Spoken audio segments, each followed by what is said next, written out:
Terima kasih. Silakan Yang Muhammad. Assalamualaikum warahmatullahi wabarakatuh.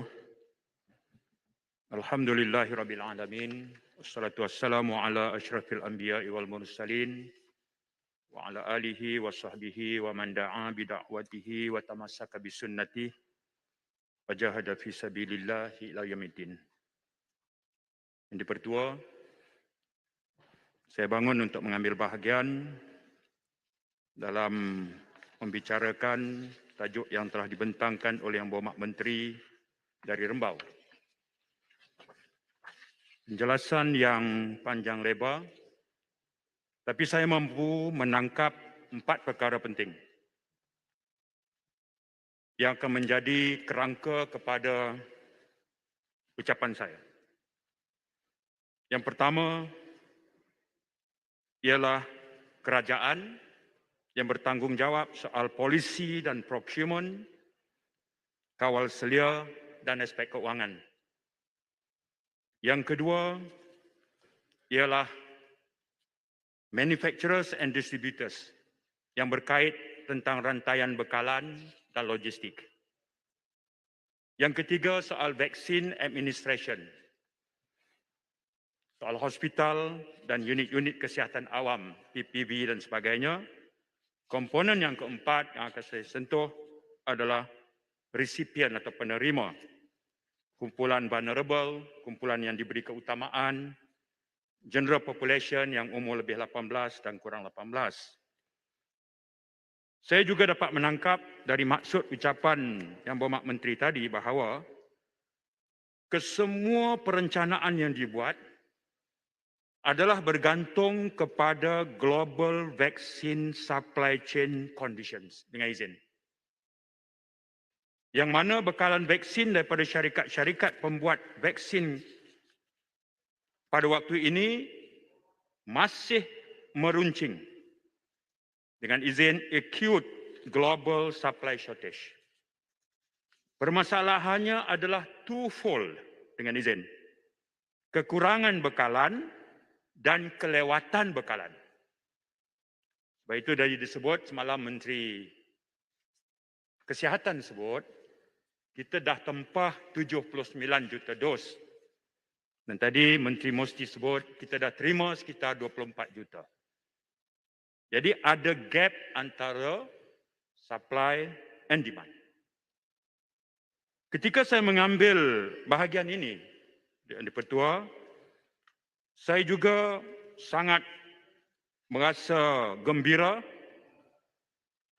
kerana Yang Berhormat Menteri mengambil pendekatan the whole nation atau whole society approach. Maknanya zaman kerajaan tahu segala-galanya sudah berakhir. Menghadapi kemelut ini, engagement dengan semua stakeholders adalah penting. Bertolak dari semangat inilah, ucapan-ucapan saya datang daripada semangat ini. Semangat bahawa we are all vulnerables. Let's work together. Semangat bahawa insanity is doing the same thing over and over and expecting different results. Datuk Yang di-Pertua, setahun yang lepas, ketika tarikh ini, kes positif di negara kita 27 Julai tahun 20 ialah 39 kes. Purata mingguan 18 kes. Kematian 124.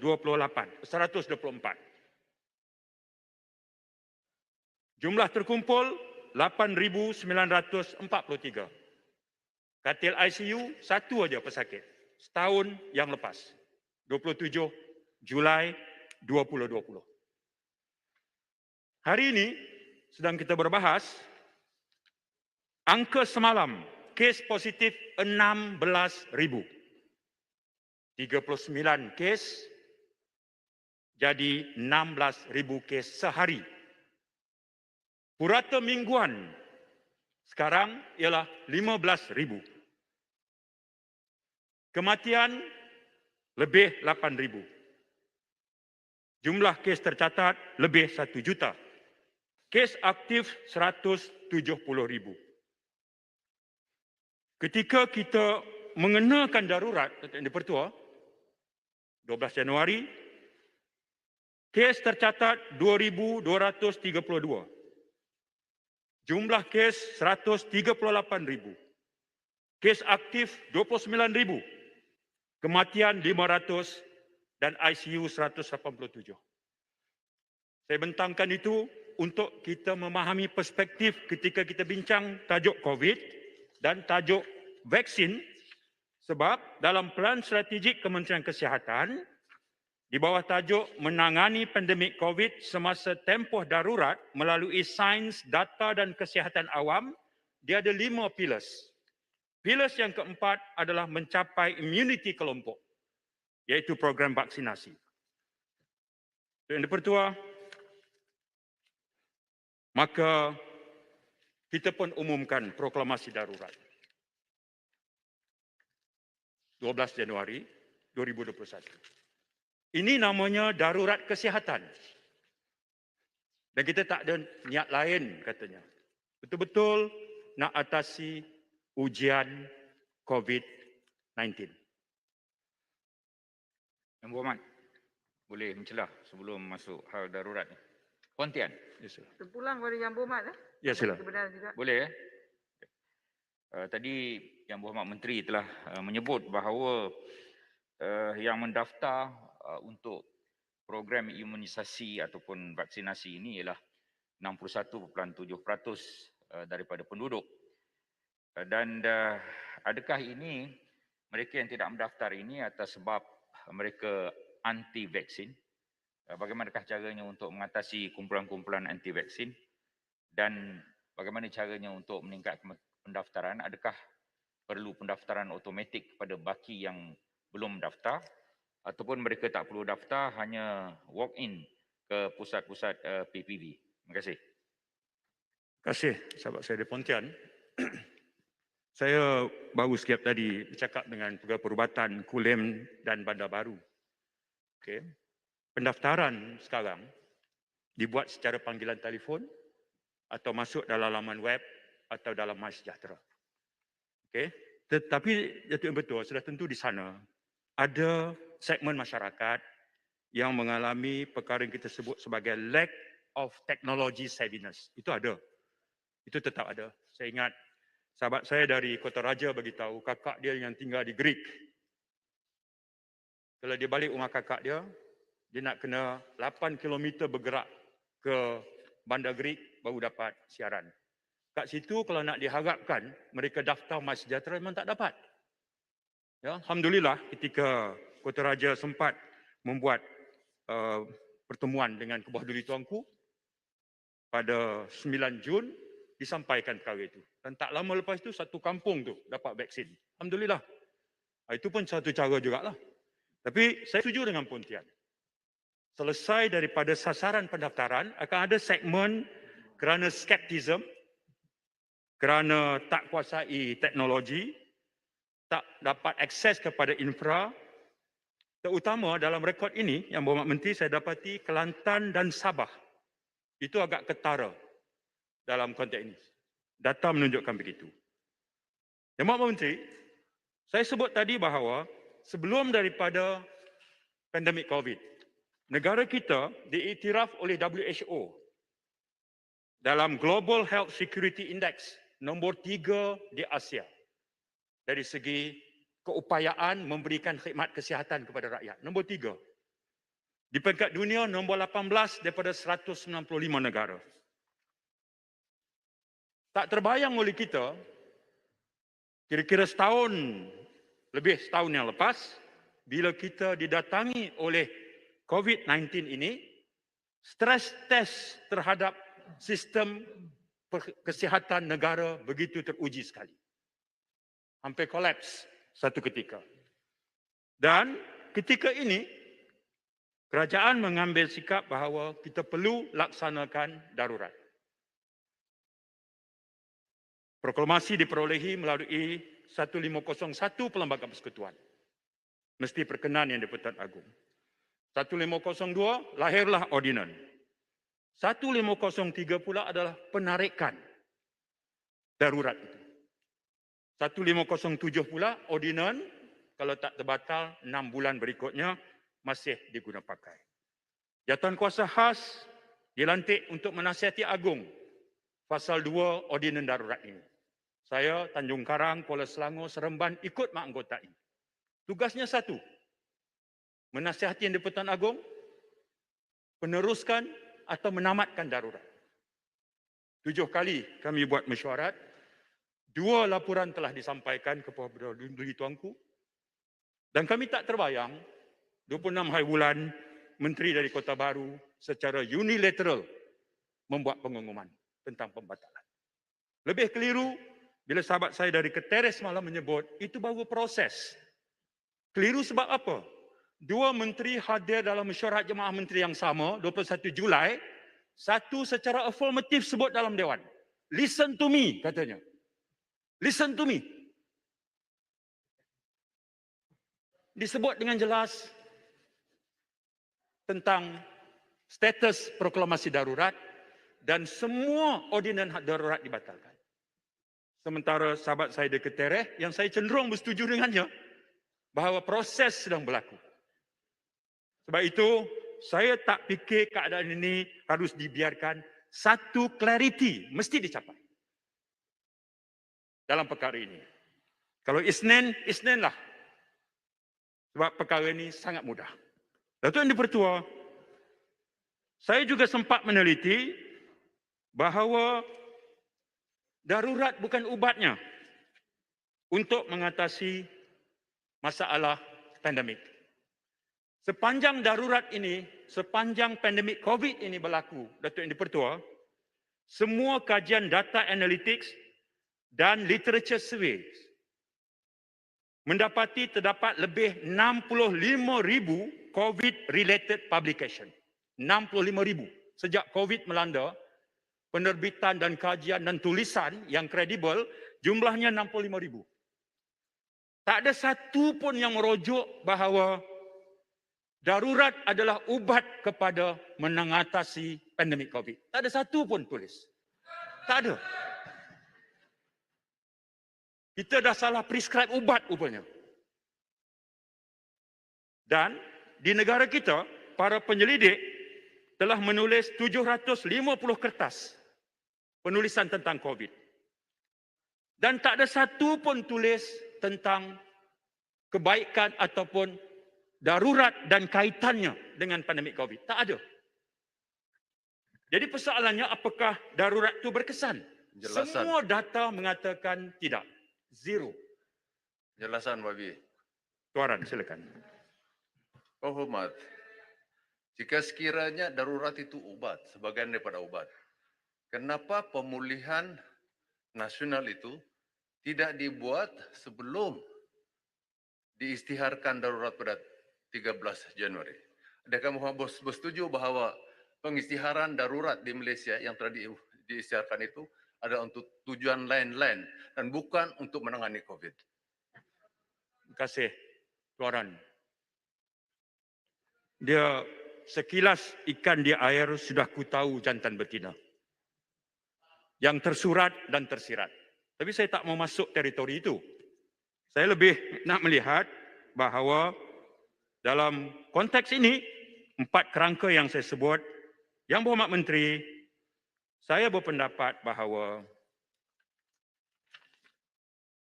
bahagian yang pertama, kerajaan, polisi perolehan, kawal selia dan aspek kewangan. Kewangan tak ada masalah.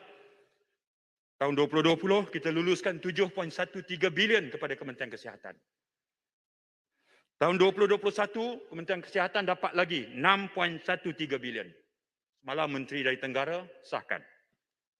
Kemudian kita dah tempah 79.9 juta dos bersamaan 3.9 bilion ringgit. So kewangan tak ada masalah. Perkara berikutnya adalah soal perolehan atau procurement. Seperti disebut yang Berhormat Menteri tadi, satu ketika kita ada persimpangan. Ujian klinikal keberkesanan vaksin belum lagi dihasilkan. Pada masa yang sama, kita perlu segerakan proses vaksinasi. Waktu itu, kita ambil sikap tunggu.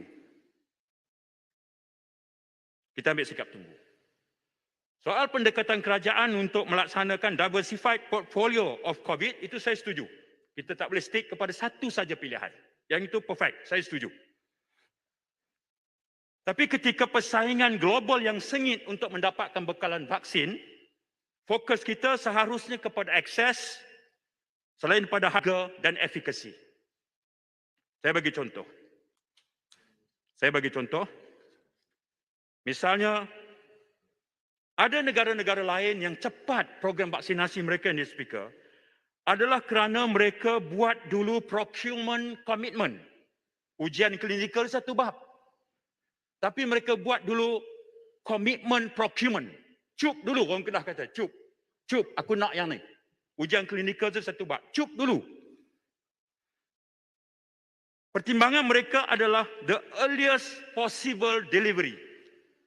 Mereka nak dapat seawal mungkin. Ujian klinikal, tunggu dulu. Awal lagi. Sebab apa? Sebab persaingannya sengit.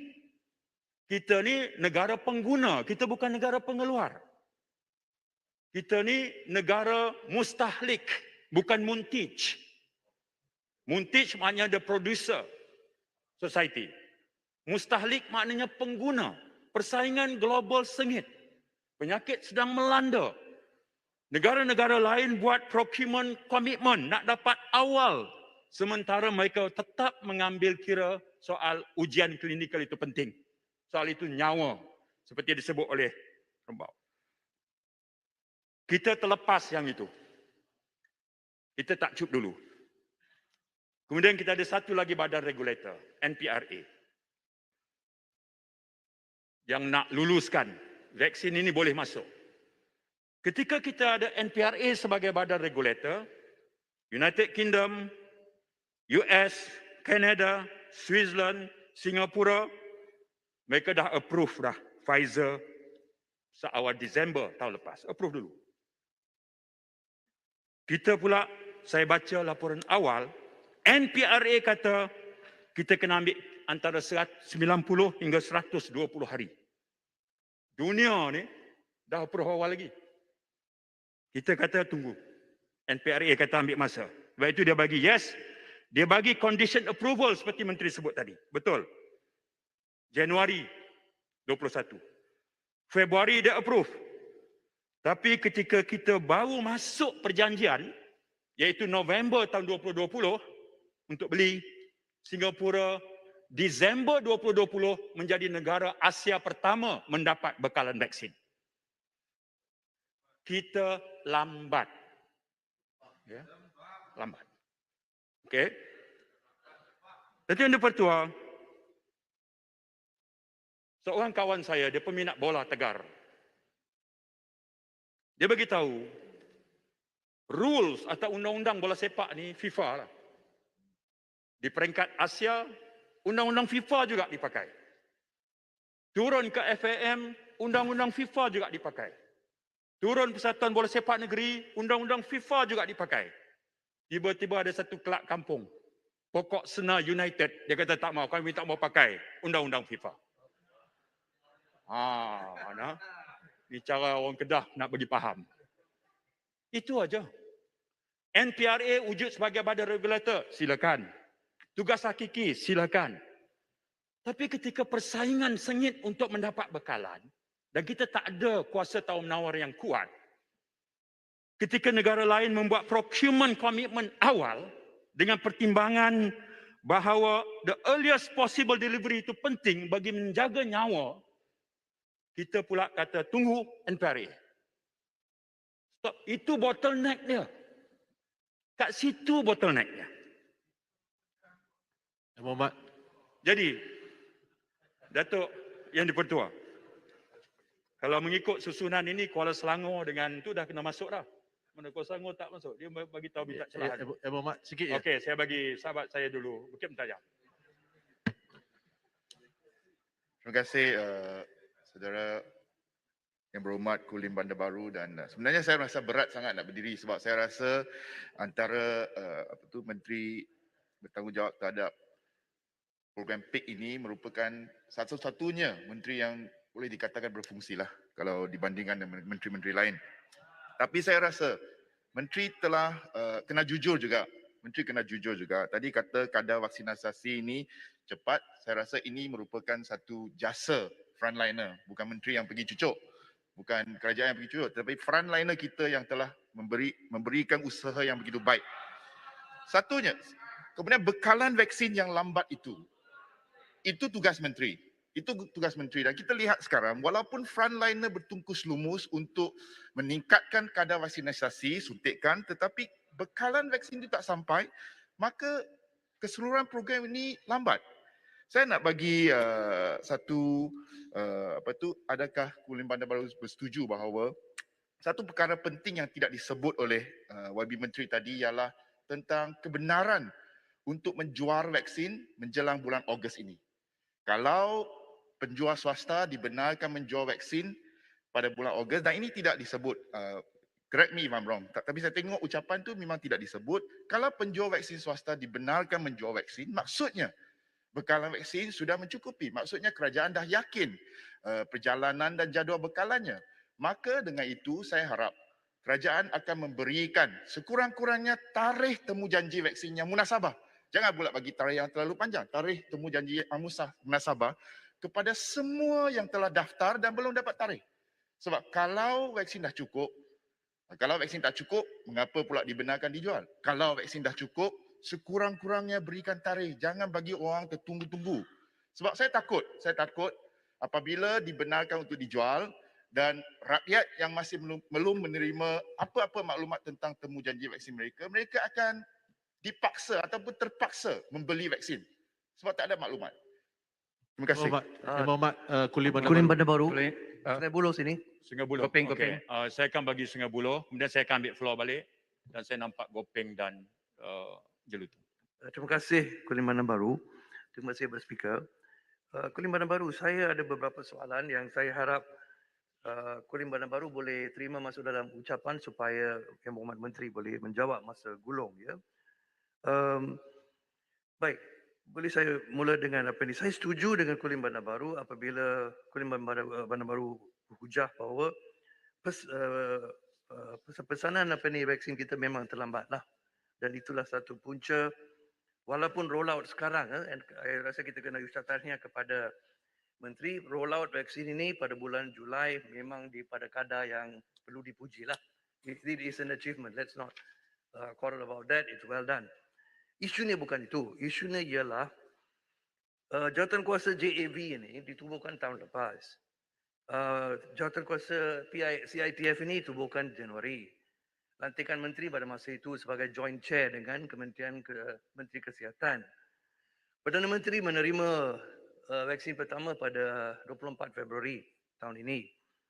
Isunya ialah apa telah jadi dengan rollout vaksin untuk Mac, April, Mei, 3 bulan. Kalau kita teliti kadar sehari masa itu, 3 bulan tu, tak sampai 20,000 satu hari. 20,000 saja. Sepatutnya, saya ingat saya lah, dijanji oleh Menteri Kesihatan masa itu, 150,000 sehari akan dibuat. Yang Berhormat Menteri mau realistik, kata 75,000 sehari kita akan buat dari masa itu. Tak sampai 20,000 pun sehari. The statistics are there. March, April, May. Kita hilang 3 bulan. Kita banding dengan negara-negara UK dan US sebagai contoh.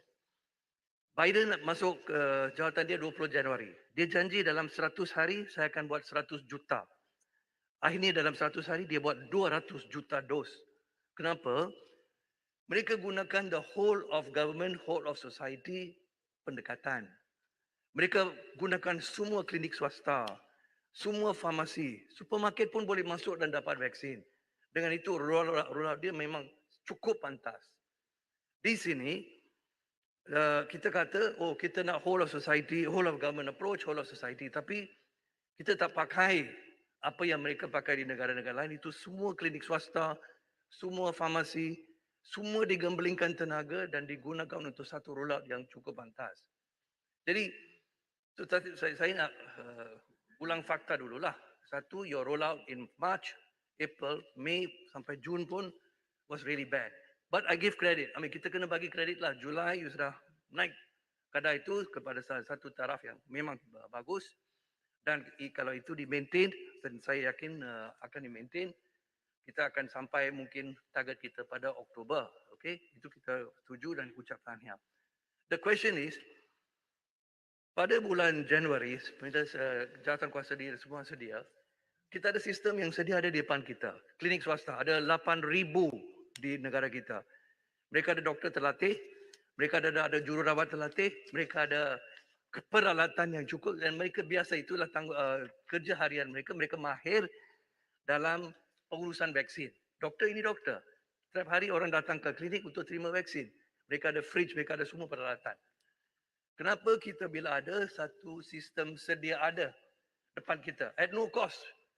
Because it's already set up in front of us in the whole country. Bertabur di seluruh setiap tempat di negara ada klinik.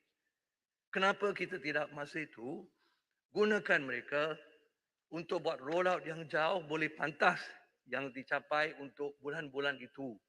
Maksud saya bulan Mac, April, Mei sampai sekarang. Ini tidak dibuat. Jadi, Kulim Bandar Baru, inilah persoalan saya. Saya harap boleh dimasuk dalam ucapan dan soalan ini dijawab oleh Menteri. Kenapa tidak gunakan mekanisme yang sedia ada di hadapan kita dan kalau boleh, kalau inilah cadangan saya, kalau mekanisme itu digunakan sepenuh-penuhnya, mungkin rollout kita sudah sampai ke tahap 500,000 ini 3 bulan dulu. Bukan sekarang, tapi 3-4 bulan dulu, 3 bulan sudah sampai ke tahap itu dan ramai nyawa telah diselamatkan yang sekarang mungkin tidak dapat diselamatkan. Itulah soalan saya. Kulim Bandar Baru. Saya minta sikit je. Kulim Kulim Bandar Bandar Baru.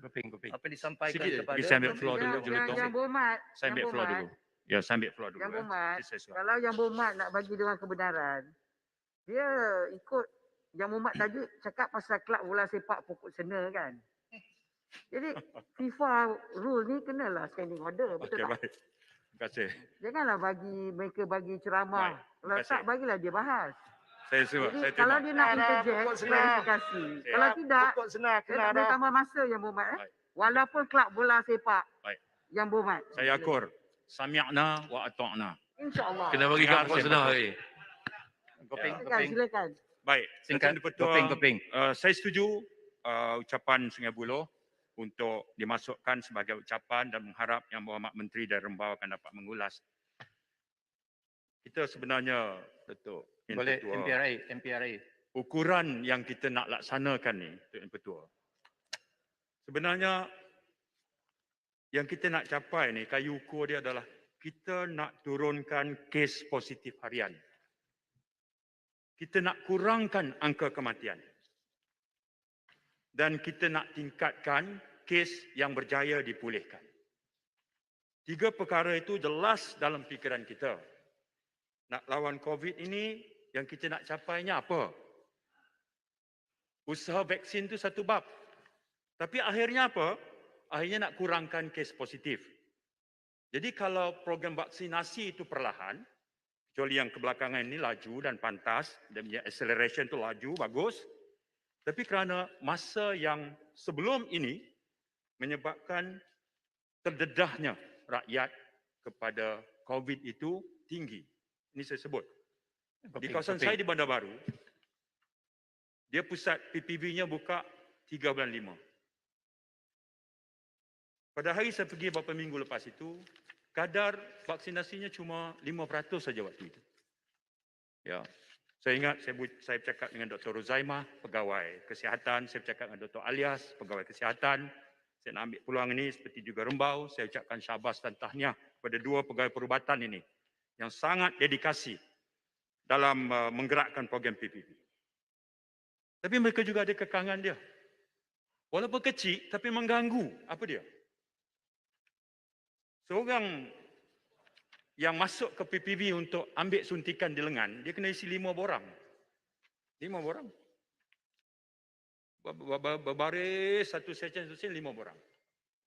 Kalau di Kulim yang telah daftar sekarang ni 180,000. Targetnya 225,000. Sekarang dah 180,000, agak tinggi. Tapi kalau dah satu borang, satu orang 5, itu dah juta ni.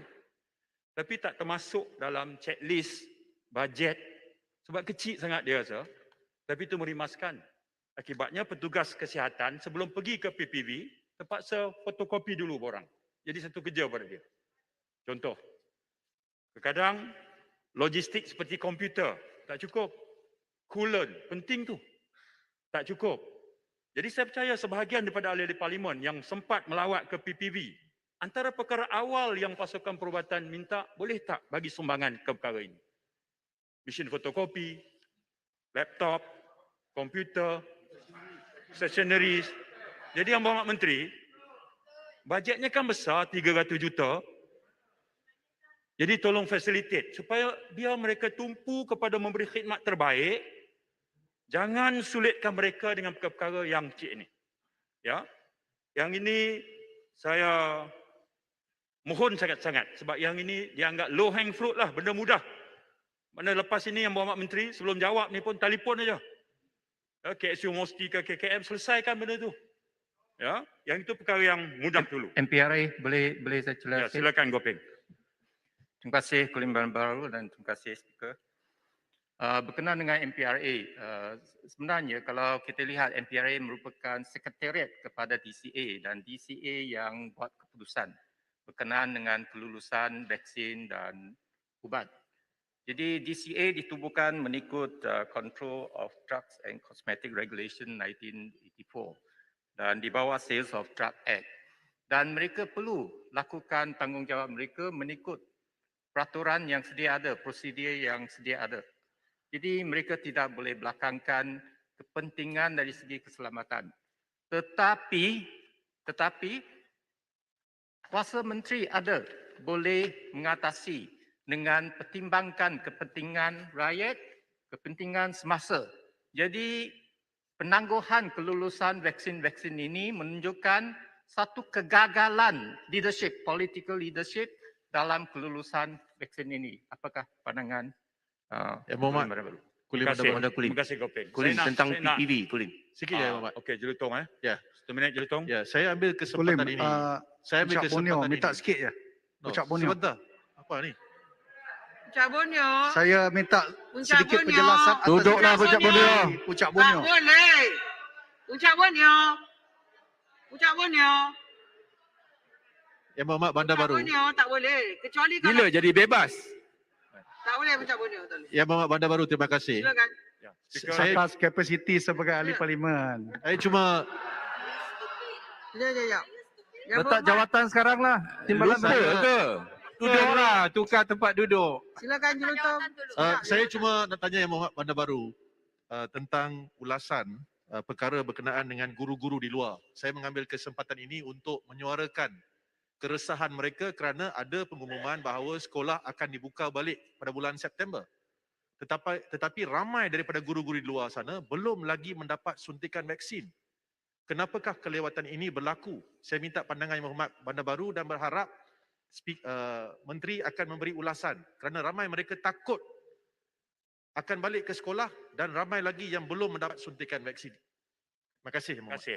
Kulim. Untuk rakan saya Kulim, Kucing dan Bandar juga Baru. Petam Melaka, Sikit saya lagi, ambil Kulim, floor tentang dulu. PPV. Saya akan sambung Bandar dulu. Kucing, sikit Sebelum Kulim saya Bandar bagi pada Baru. Kucing. Terima Okey. kasih. This is your floor. Ya. Datuk Yang Pertua, saya setuju dengan Jelutong. Kebetulan saya datang keluarga yang besar, 12 adik-beradik, 8 cikgu. Dan saya tahu daripada 8 itu masih ada yang belum mendapat suntikan vaksin. Sekolah dah ada dibuka. Jadi saya boleh bersetuju dengan pandangan Jelutong yang selalunya garang tapi dalam bab itu dia lunak sangat tadi. Saya bersetuju. Ya. Jadi mohon ihsanlah ya kepada Yang Berhormat Menteri dan autoriti untuk melihat perkara ini. Boleh saya tambah Betul sikit? betul. Kulim. Isu saya ialah saya nak sebut bahawa soal procurement tadi yang lambat-lambat lah ya kita tengok ke depan. Untuk makluman Yang Berhormat Menteri, Saya sekarang terbaca ada beberapa negara yang sudah mula bercakap tentang long term COVID-19 vaccination. Bermaksud, sekali dia procure, dia beli, dia kata kami akan beli lagi jika ada keperluan untuk third dose. Dia cup awal lagi. Negara macam Amerika Syarikat, Kanada, New Zealand, Australia, sebab apa? Sebab ada varian baru. Tuan Speaker, baru ni kita mesyuarat, Tan CDG bagi tahu, varian baru, Delta ni 5 second je kena. Dan sudah pun sampai di negara kita. Jadi, isunya ialah soal procurement yang telah kita buat itu, kita tunggu sampai. Tetapi kita harus menjangkakan apa yang disebut sebagai long term COVID vaccination. Sekali kita engage dengan producer vaksin, kita kena ada klausa bahawa jika sekiranya berlaku keadaan ancaman varian baru dan pengeluar vaksin melakukan innovative upgrade dengan izin, maka kita yang pernah ambil dengan dia itu didahulukan.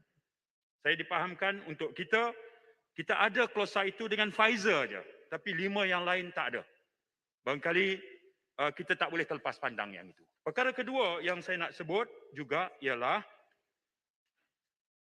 dari segi logistik, cabaran logistik ni Tok Speaker, soal storage, soal infra, soal transportation, soal deployment. Saya terbaca laporan 10 Mac. Kita pernah hantar balik vaksin Pfizer kepada syarikat sebab dia tak comply dengan panduan transportation dan temperature, suhu penyimpanan negatif 75 degree Celsius. Kita hantar balik. Ini mengingatkan saya bahawa cabaran logistik ini terutama untuk kawasan pedalaman. Apakah keupayaan logistik mereka membolehkan mereka untuk menguruskan keperluan dari segi storage dengan suhu dan segala macam. Barangkali juga yang Bapak Menteri mohon penjelasan, apakah kerana itu Sabah dikaitkan sebagai negeri yang paling rendah, 20% baru kadar vaksinasinya. Barangkali kerana masalah infra, masalah logistik, apakah itu sebabnya berbanding dengan beberapa negeri lain? Mohon laluan Kulim Bandar Baru. Ya, sila Kota Belud.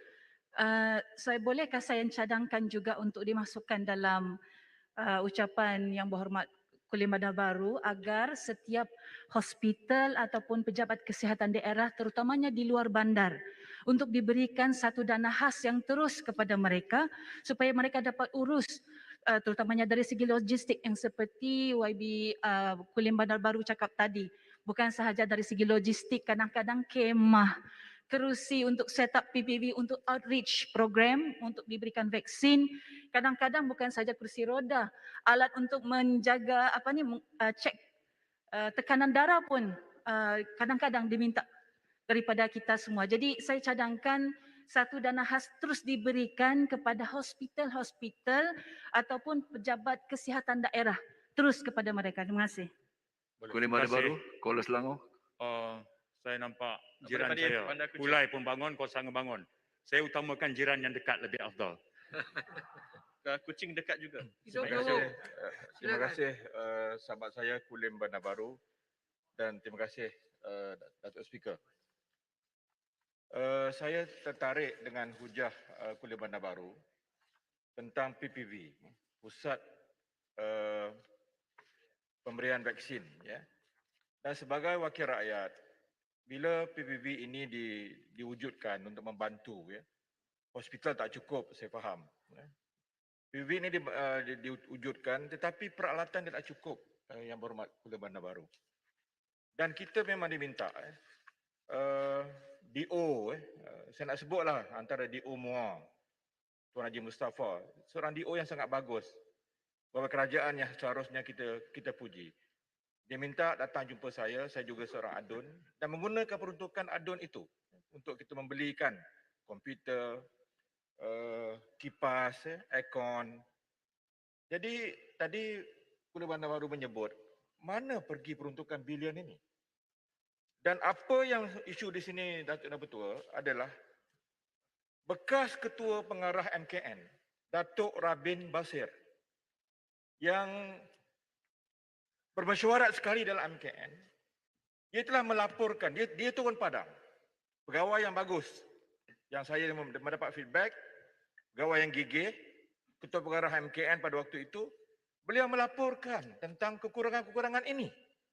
Tapi beliau tidak disenangi oleh seorang menteri lah yang dalam MKN itu, lalu beliau sekarang disejuk bekukan. Ini isu besar ya. Dan ini real yang Kuala Bandar Baru, real on the ground, memang tak cukup. Terpaksa minta peruntukan parlimen, peruntukan adun. Jadi di sini Kuala Bandar Baru dapat memasukkan ucapan saya dan saya harap tidak dalam kita nak memerangi COVID ini jangan adalah pegawai kerajaan, pegawai tinggi kerajaan yang dimangsakan oleh politik. Terima kasih. Okey, boleh tambah sikit tentang PPV. Ya, Datuk saya beri izin ruang juga kepada rakan saya dari Kuala Bandar Baru Bandar Kuching. Bandar Kuching ya. Terima kasih. Lepas tu Kibadis boleh sekejap Boleh. Nanti ledak. Terima kasih. Saya tertarik pada pembahasan tadi berkenaan dengan PVV. Sebenarnya saya nak tanya komuniti dan saya harap Bandar Baru akan masukkan dalam ucapan tersebut. Apakah fokus terlalu kepada mega PPVs? Sebenarnya kalau kita gunakan emergency powers atau kita kerahkan GPs, kita ada 3,500 hingga 5,000 GPs. Kalau seorang diberikan 100 suntikan sehari, we can look at 500,000 even a day. So apakah usaha untuk memperbanyakkan GPs dan shift the focus away from mega PPVs? Itu satu. Tadi saya mendengar dengan vaccination untuk cikgu. Satu lagi age group yang sangat penting adalah untuk kanak-kanak di bawah 18 tahun.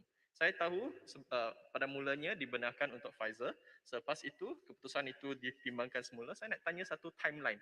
Bila kita boleh mendapat keputusan untuk for young children? Yang ketiga, ini soalan terakhir saya. Bagi saya ini satu policy direction. Saya tahu Mosti duduk bersama dalam JKJAV dengan KKM. Saya sebenarnya mencadangkan satu kriteria atau satu advisory yang jelas berkenaan antibody testing.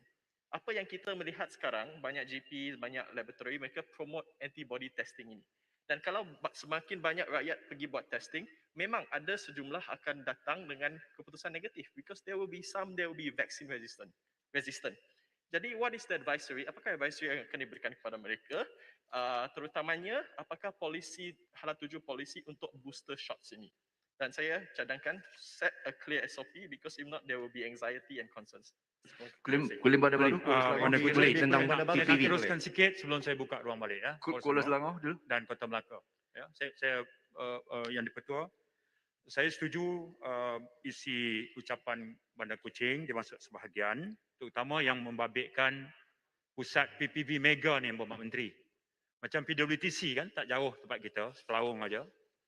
Itu saya dipahamkan kos yang perlu kerajaan biaya tu agak tinggi juga ya.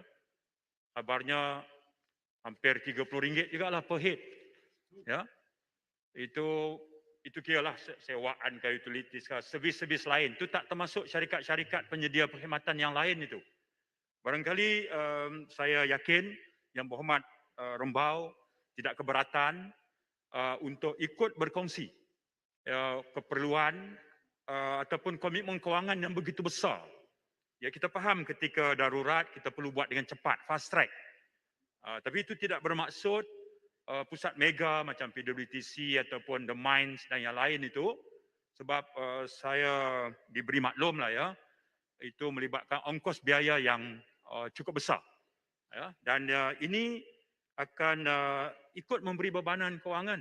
Walaupun masa kita tempoh darurat, tempoh hari, soal kerajaan nak dapat duit tak payah bawa parlimen. Ambil aja. Ya, darurat membenarkan. Tapi itu bukan bermaksud kaedah perbelanjaannya itu sehingga angka yang kita anggap sebagai tinggi dan membebankan kewangan kerajaan. Datuk Yang di-Pertua, saya boleh baru sikit saya tanya sebab PPV listen ya. Contoh. Ya, sila. Yang ni saya kena benarkan kita tak dapat watikah.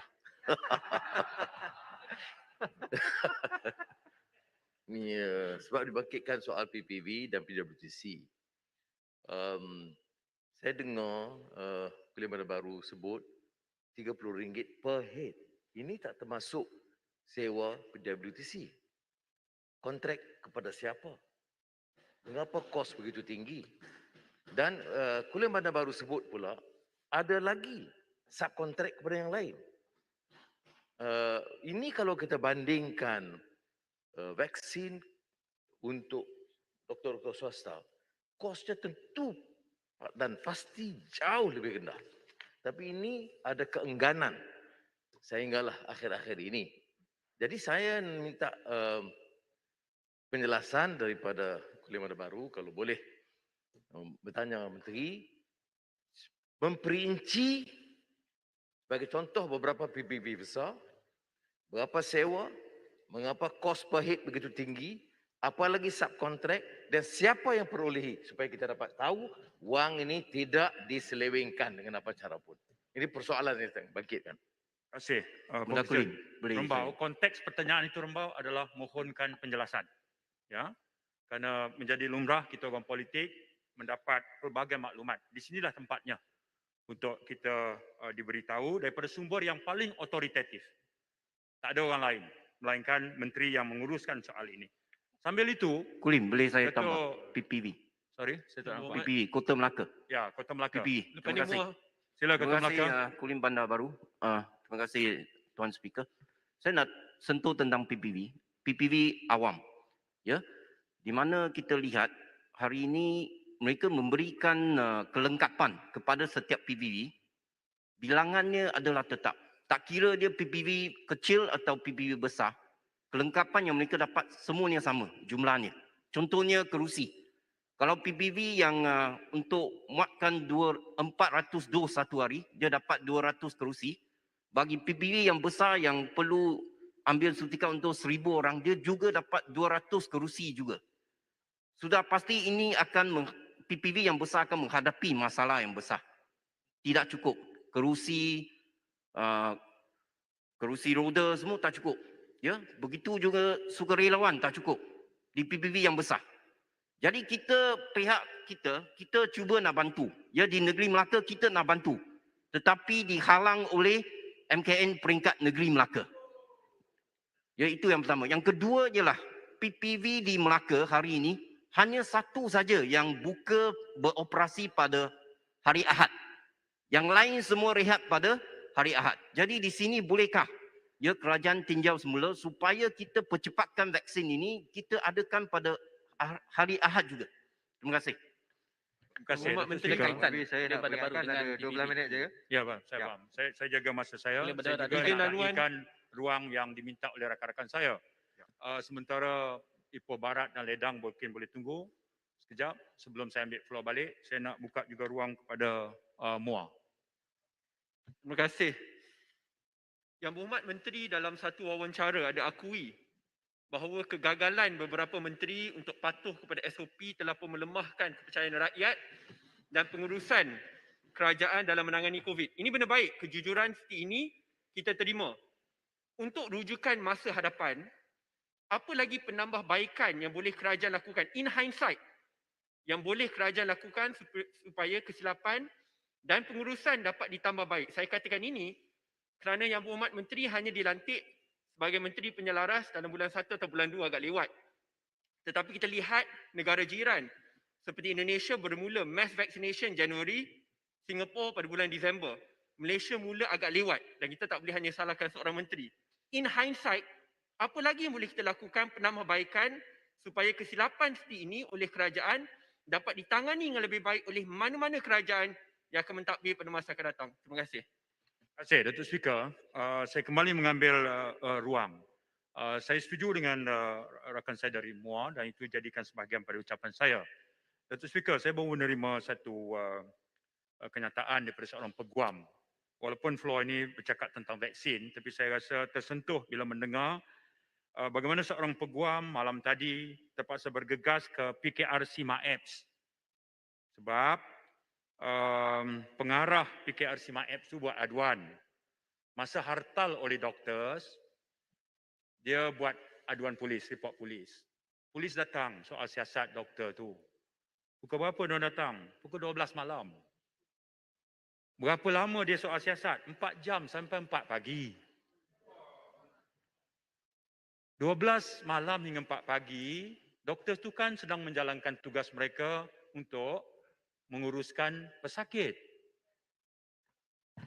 Jadi saya fikir ini satu perkataan saja, intimidasi. Ketika Menteri Kesihatan semalam sebut bahawa dia bagi jaminan tidak ada tindakan. Kita dengar semua. Tapi di satu sisi lain, tangan kanan kata tidak, tangan Menteri kiri. Kesihatan tak ada power lah. Kulim Bandar Baru. Sorry, saya tak Boleh nampak. saya Bukit Gelugur. Ya, Silakan. terima kasih. Berkenaan dengan soal siasat doktor-doktor tersebut pada waktu malam, saya difahamkan bahawa mereka seperti yang dinyatakan oleh Kulim Bandar Baru tadi, mereka telah pun di soal siasat sehingga pukul 2-3 pagi. Nah, ini adalah jelasnya satu perkara yang amat serius yang boleh memberi tekanan mental kepada mereka yang disiasat, tetapi juga adalah bertentangan dengan beberapa undang-undang seperti lock-up rules yang didesain untuk mengelakkan masalah seperti itu, tekanan mental dan sebagainya yang boleh diakibatkan dengan siasatan seperti ini. Apakah pandangan Kulim Bandar Baru? Adakah ini satu perkara yang perlu kita condemn dan meminta kerajaan agar untuk memberi satu penjelasan kenapa praktis ataupun amalan macam ini masih digunakan pada zaman ini? Terima kasih. Speaker, tidak syak lagi, satu penjelasan yang tuntas harus diberikan. Dalam lingkungan hak mereka, mereka membuat tuntutan, mereka war-warkan. Tak ada kekecohan. Mereka tak abaikan kepentingan pesakit. Menteri bagi jaminan tak akan diambil tindakan. Alih-alih pukul 12.30 malam sampai pukul 4 pagi, dilakukan soal siasatan dan siasatan dibuat dalam pusat MAEPS, peguam tak dibenarkan masuk sebab tak ada autoriti. Saya fikir perkara ini harus dihentikan. Jaminan daripada Menteri Kesihatan dan Menteri Dalam Negeri. Jangan lagi rosakkan semangat dan moral pasukan doktor sini. Cukuplah. Kena minta maaf. Kena minta maaf. Menteri Dalam Negeri kena minta maaf. Datuk Speaker, dengan izin Tak the ada WhatsApp group, doctors, Datuk Speaker, dengan izin the doctors are already mentally and physically exhausted. Please stop treating them like a criminal. The healthcare system is already collapsing. Don't break them further. Dengan izin. Harus ada jaminan ini. Dan ini pun saya rasa keputusan politik yang boleh dibuat segera. Melalui Menteri Dalam Negeri, terus kepada IGP, bagi tahu. Dalam perkara hartal ini, jaminan telah diberi dalam parlimen oleh Menteri Kesihatan. Boleh WhatsApp sekarang. WhatsApp Di sekarang. Ipoh Barat. Ya, terima kasih. Yang Berhormat. Saya ada beberapa, 2-3 hal untuk merujuk kepada Menteri. Satu adalah, saya sangat risau dengan apa yang dikatakan herd immunity di negara ini. Kerana kita memberi keutamaan kepada rakyat Malaysia, itu bagus. Tetapi kita juga tahu bahawa pada masa sekarang ada lebih kurang di antara 3 million ke 4 million pekerja asing tanpa izin dan stateless people dan juga orang-orang undocumented people dari Sabah, Sarawak ke sini. Dan herd immunity ini tidak ada makna langsung yang bermaksud. Bila menggunakan perkataan itu, kita perlu faham, if you're not going to vaccinate these other people, yang kita semua pretend this is not an issue, setiap tempat, setiap bandar mereka ada, tetapi sekarang anehnya Immigration Department so agresif untuk tangkap mereka. Berdakat-dakat mereka ada di sini, tidak ada ambil tindakan yang penuh untuk mengatasi masalah ini. Maka saya tanya, bilakah suntikan ini akan dibenarkan kepada stateless people, undocumented workers dan sebagainya. Dan kedua adalah apakah kesusahan untuk memberi suntikan dibuat oleh pejabat kesihatan kecil. Ramai di antara mereka tak faham kenapa ia tidak diberi Dan walaupun Yang Berhormat Menteri adalah seorang menteri yang saya percaya yang baik, tetapi ada alegasi of wrongdoing di mana harga yang dikatakan untuk suntikan ni adalah terlampau. Saya harap Yang Berhormat boleh memberi penerangan yang penuh sebelum satu skandal yang besar tadi di negara ni. Yang Berhormat, warga asing. Speaker, sebelum saya bagi mungkin satu atau dua lagi, saya nak teruskan sedikit je poin asal saya. Yang Berhormat Menteri, perkara yang jauh lebih penting daripada vaksin ini Yang Berhormat Menteri adalah dunia sekarang mula bercakap soal exit strategis. Dunia bercakap soal normalization. Singapura misalnya dah buat keputusan dah. Tak apalah, kita just live with it lah. Ya. Tapi baru-baru ini Bloomberg dia letakkan satu lagi elemen baru yang dipanggil COVID Resilience Ranking.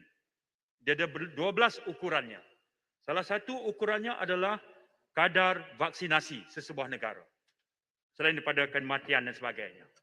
Ya, yang ini penting sebab dia akan memberikan permulaan kepada yang disebut istilahnya reopening progress. Jadi mereka dah bergerak ke depan. Jauh beberapa langkah. Mereka bukan saya fikir sekarang. Perkara kedua yang saya nak ungkap juga adalah kekuatan Malaysia selama ini Yang Berhormat Menteri, Datuk Speaker, ialah kekuatan dengan niche kita halal.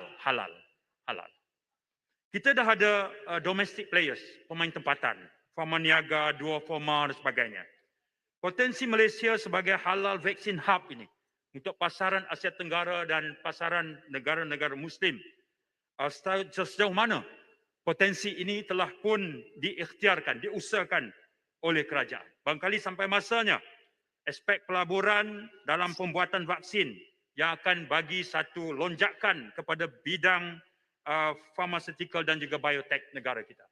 Ini peluang ketika krisis, datang opportunity, datang peluang.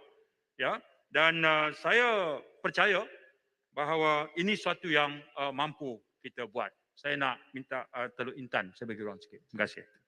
Kepong Kulim Bandar Baru. Kulim Bandar Baru. Kulim Bandar Baru, Teluk Padang Intan, Serai. Teluk. Padang Serai. Padang Serai. Terima kasih Tuan Speaker, terima kasih Yang Berhormat Kulim Bandar Baru.